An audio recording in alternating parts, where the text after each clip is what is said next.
संत मार्कुस के अनुसार आज का पवित्र सुसमाचार अध्याय 13 24 से 32 तक। वो आकाश के कोने कोने से अपने चुने हुओं को एकत्र करेंगे। यीशु ने अपने शिष्यों से कहा, उन दिनों के संकट के बाद सूर्य अंधकारमय हो जाएगा, चंद्रमा प्रकाश नहीं देगा, तारे आकाश से गिर जाएंगे और आकाश की शक्तियां विचलित हो जाएगी। तब लोग मानव पुत्र को अपार सामर्थ्य और महिमा के साथ बादलों पर आते हुए देखेंगे। वो अपने दूतों को भेजेगा और वे चारों दिशाओं से आकाश के कोने कोने से उसके चुने हुओं को एकत्र करेंगे। अंजीर के पेड़ से शिक्षा ग्रहण करो। जब उसकी टहनियां कोमल बन जाती हैं और उसमें अंकुर फूटने लगता है, तो तुम जान जाते हो कि गर्मी आ रही है। इसी तरह जब तुम लोग ये सब देखोगे तो जान लो कि वो निकट है, द्वार पर ही है। मैं तुमसे कह देता हूं कि इस पीढ़ी का अंत हो जाने के पूर्व ही ये सब बातें घटित हो जाएगी। आकाश और पृथ्वी ठल जाए तो ठल जाए, परंतु मेरे शब्द नहीं ठल सकते। उस दिन और उस घड़ी के विषय में कोई भी नहीं जानता, न तो स्वर्ग के दूतगण और न पुत्र, केवल पिता ही जानता है। ये प्रभु का सुसमाचार है। कृष्ण प्यारे भाई और बहनों, आज के पहले पाठ और सुसमाचार तीनों पाठ हमारे दुनिया के अंत के बारे में बताते हैं, साथ ही साथ हमारे प्रभु यीशु के पुनरागमन के बारे में,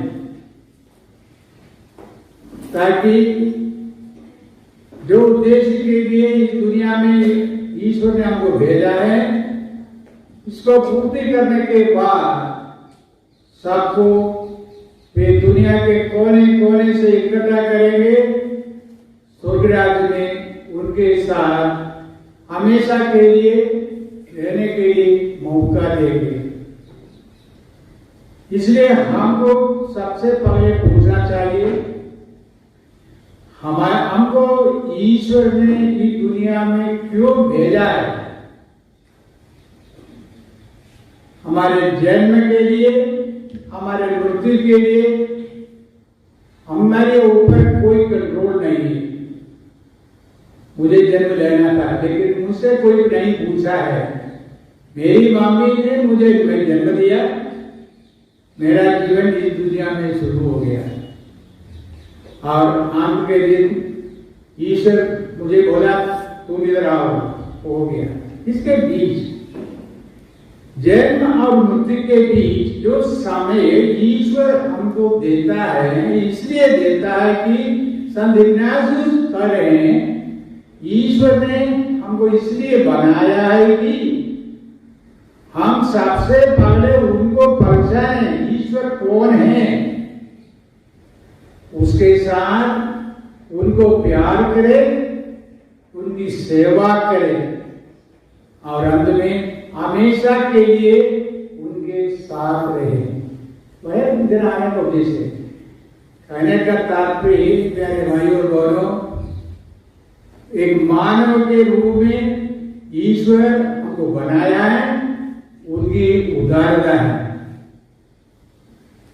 मुझे एक पेड़ बनकर ईश्वर की दुनिया में दे सकते थे, एक कुत्ता बनकर दे सकते थे, लेकिन एक मानव बनकर ईश्वर ने इस दुनिया में भेजा है, उनका उद्देश्य है। इसलिए मुझे अपने आप को पूछना है हे पिता ईश्वर, तुमने इस दुनिया में मुझे क्यों भेजा है?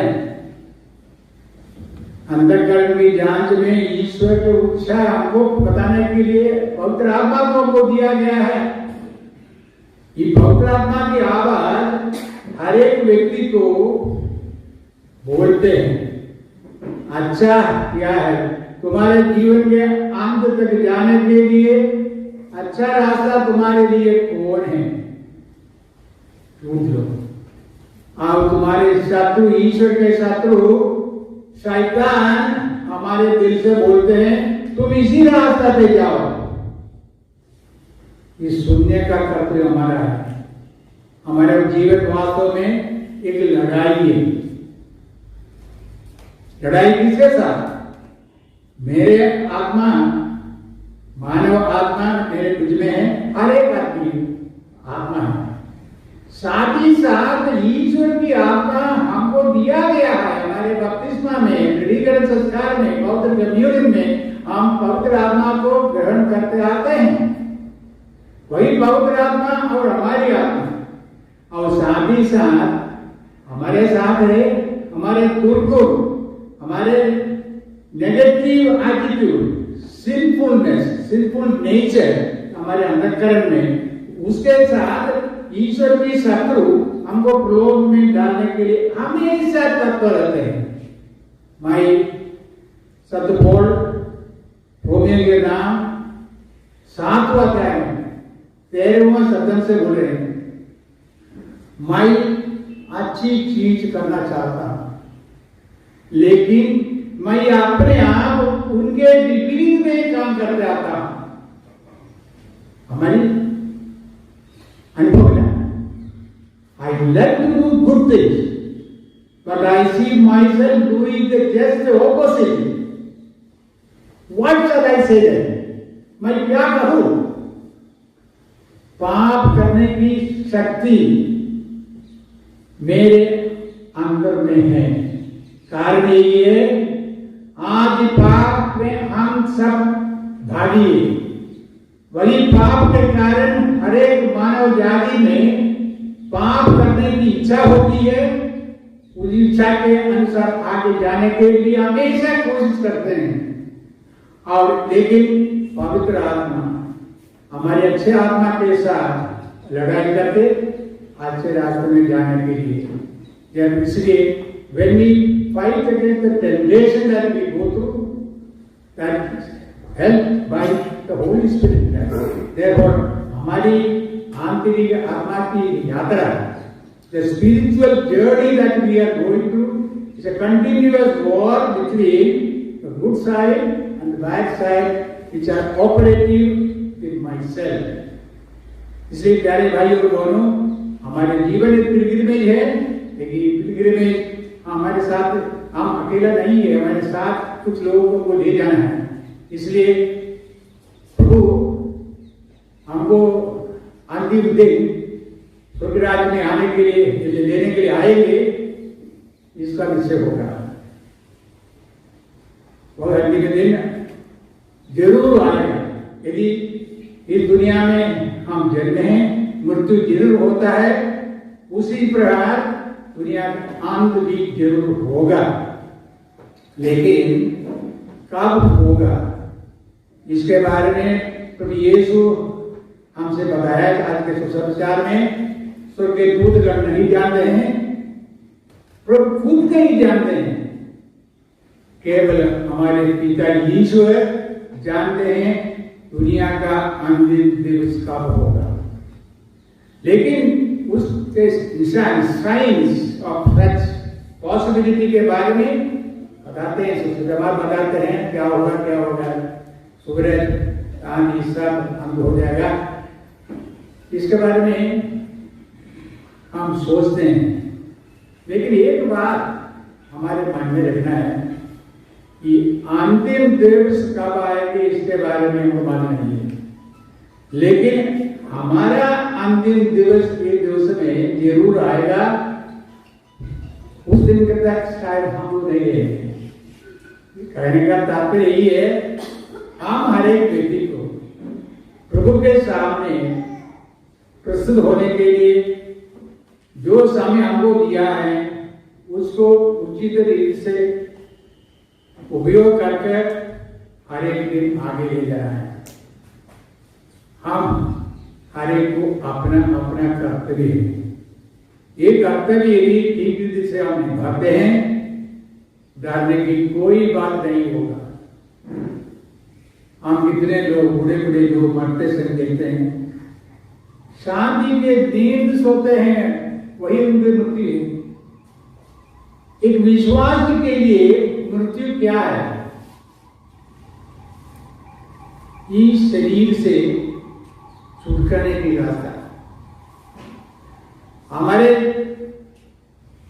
शरीर वे एक दिन मर जाएंगे, मिट्टी में गिर जाएंगे, वही डोर।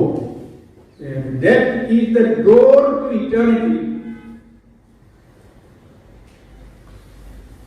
दैट डोर जरूर आपको पार होना है।